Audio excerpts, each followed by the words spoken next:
Baxt nima o'zi? Ering bor, uying bor, hamma narsang yetarli. Lekin yuraging huvillab yotsa-chi? O'sha oqshom Jasur mashinani shahar chetidagi tepalikda to'xtatib, menga siz baxtlimisiz deb savol berganda, men birinchi marta o'zimga iqror bo'ldim. Men baxtsiz edim. Uning ko'zlaridagi oliv menga uzatilgan issiq qo'l va dala hovlidagi o'sha taqiqlangan tun. Bu mening gunohimmi yoki haqiqatim?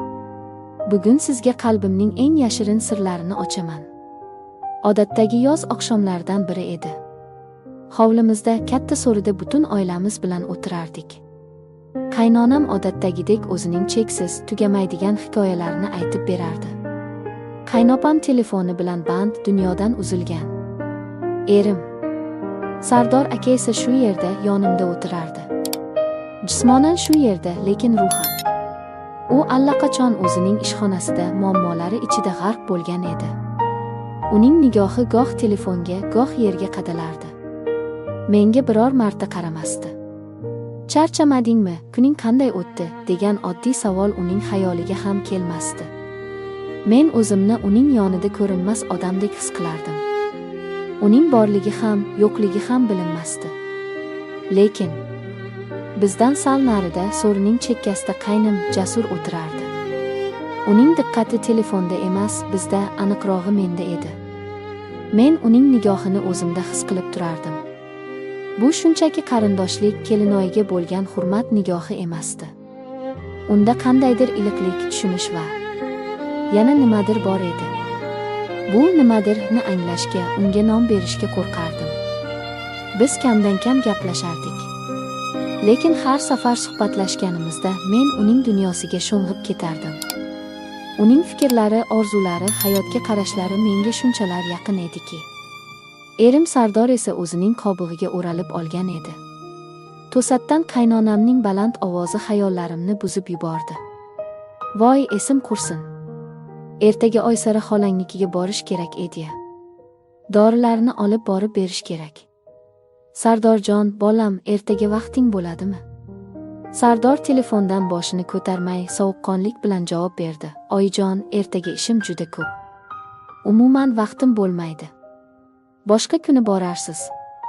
Uning javobi qisqa va qat'iy edi. Qaynonamning yuzi burishib qoldi. Shu payt Jasurning ovozi eshitildi. Oyi, xavotir olmang. Men o'zim borib kelaman. Yangam bilan boramiz. Zerikmayman ham, yangamga ham aylanish bo'ladi. Uning bu taklifi kutilmagan edi. Hamma menga qaradi. Men nima deyishni bilmay dovdirab qoldim. Erim Sardor bir zumga telefondan boshini ko'tarib, menga va Jasurga beparvo qarab qo'ydi. Ha, yaxshi fikr. Borib kelinglar. Menga ham tinch bo'ladi, ishimga xalaqit bermaysizlar. Uning bu so'zlari menga ham tinch bo'ladi. Bu so'zlar xanjar kabi yuragimga sanchildi. Demak, men uning uchun shunchaki xalaqit beradigan buyum, ortiqcha yuk edim. Jasur menga qarab jilmaydi. Uning tabassumi shunchalik samimiy, shunchalik taskin beruvchi ediki, men rad eta olmadim. Mayli, dedim sekingina.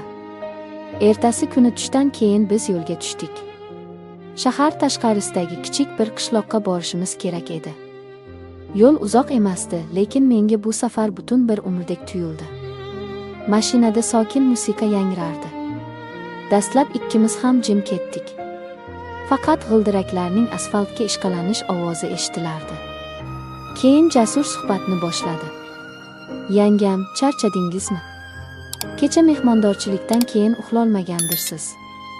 Yo'q, hammasi joyida, dedim yolg'on gapirib. Aslida esa kechasi bilan Sardorning befarqligi, uning sovuq so'zlari haqida o'ylab, yig'lab chiqqandim. Jasur buni sezgandek gapida davom etdi. Akamni bilasiz-ku. Ishi bilan bo'lib hech kimga, hatto o'ziga ham e'tibor bermaydi. Ba'zida o'ylab qolaman, u bu dunyoda nima uchun yashayapti? Faqat pul va ish uchunmi? Uning bu so'zlari meni hayratda qoldirdi. U xuddi mening ichimdagi, tilimga ko'chmagan gaplarni aytayotgandek edi. Balki shundaydir, dedim xo'rsinib. Birdan u mashinani sekinlatdi va menga o'girildi. Siz baxtlimisiz, yanga? Bu oddiy savol meni shoshirib qo'ydi. Men hech qachon o'zimga bu savolni bermagan edim. Men shunchaki yashardim. Turmushga chiqdim, oilam bor, hamma narsa o'z joyida. Lekin baxtlimanmi? Bilmadim. Dedim rostini aytib. Ko'zimga yosh keldi. Baxt nima o'zi, Jasur? Jasur chuqur nafas oldi. Baxt bu seni tushunadigan insonning yonida bo'lish.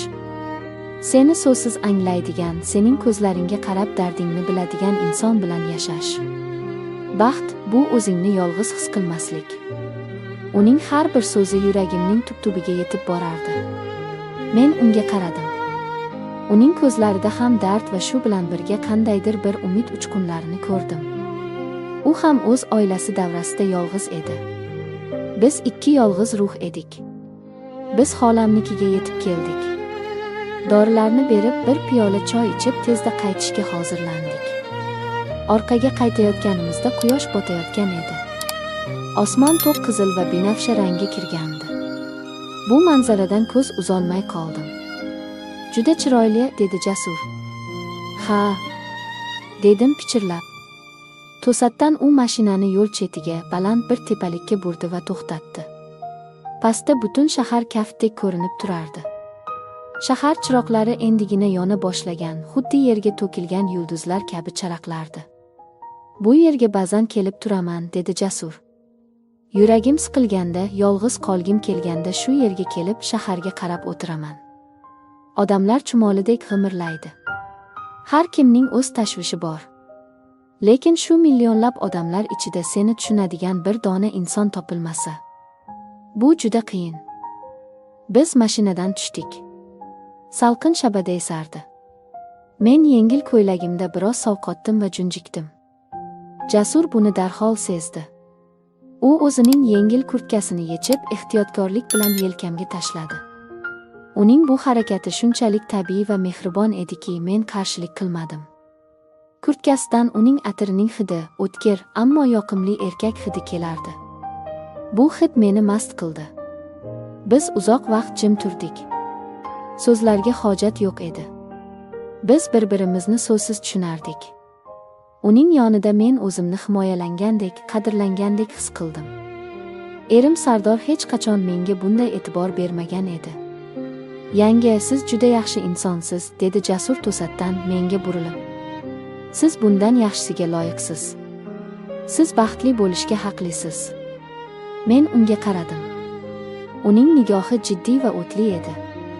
Uning ko'zlarida men o'zimning aksimni, charchagan, mehrga, e'tiborga muhtoj ayolning aksini ko'rdim.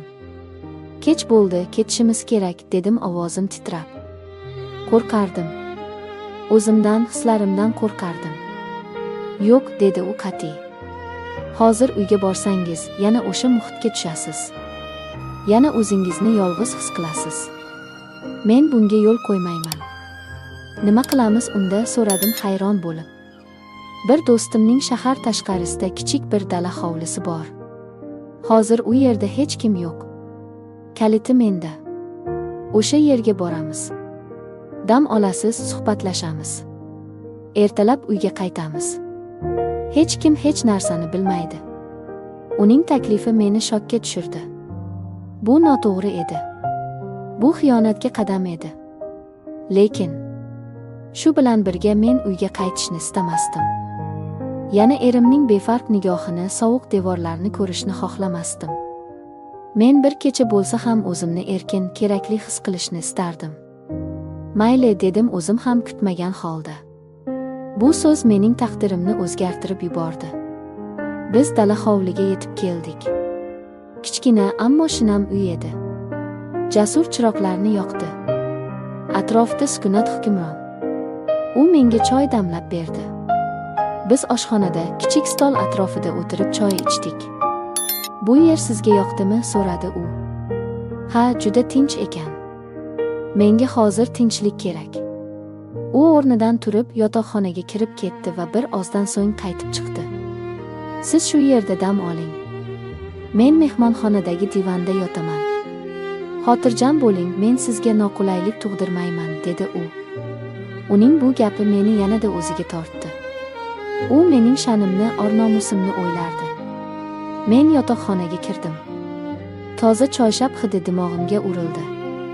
Lekin uyqum kelmadi. Xayollarim chalkashib ketgandi. Men nima qilayotganimni o'zim ham tushunmasdim. Bir tomondan vijdonim qiynalardi, ikkinchi tomondan esa yuragim bu yerdan ketishni, bu lahzalarni yo'qotishni istamasdi. Ancha vaqt o'tdi.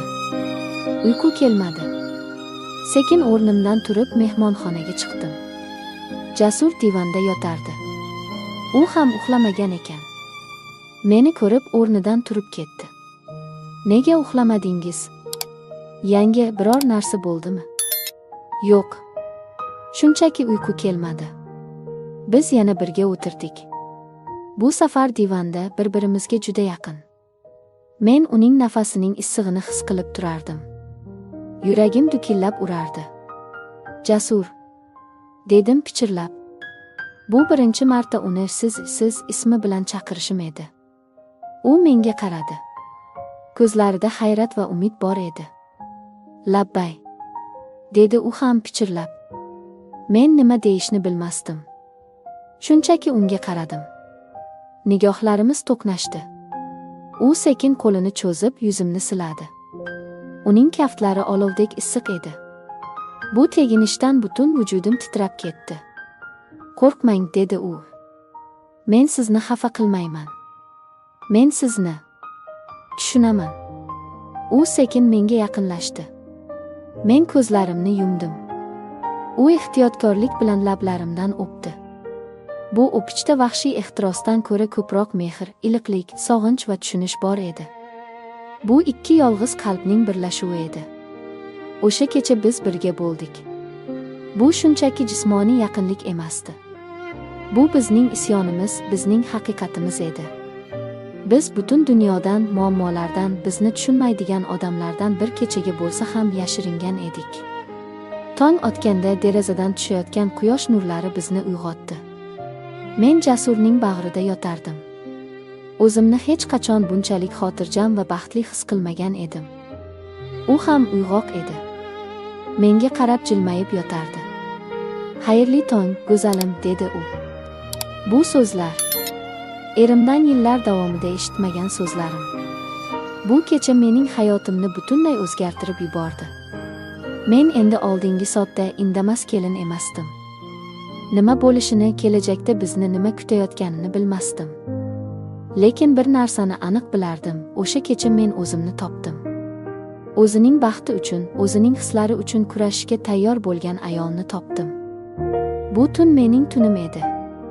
Mening gunohim va mening haqiqatim. Azizlar, balki siz meni qoralarsiz. Bu xiyonat-ku dersiz. Ha, bu xiyonat.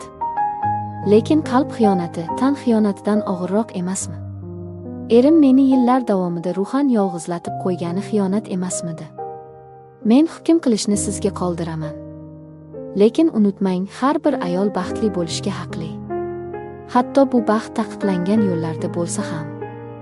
Agar hikoyam sizga yoqqan bo'lsa, Hikoyachi Momo kanaliga obuna bo'ling va videoga like bosing. O'z fikringizni izohlarda yozib qoldiring. Men har biringizni o'qiyman. Xayr.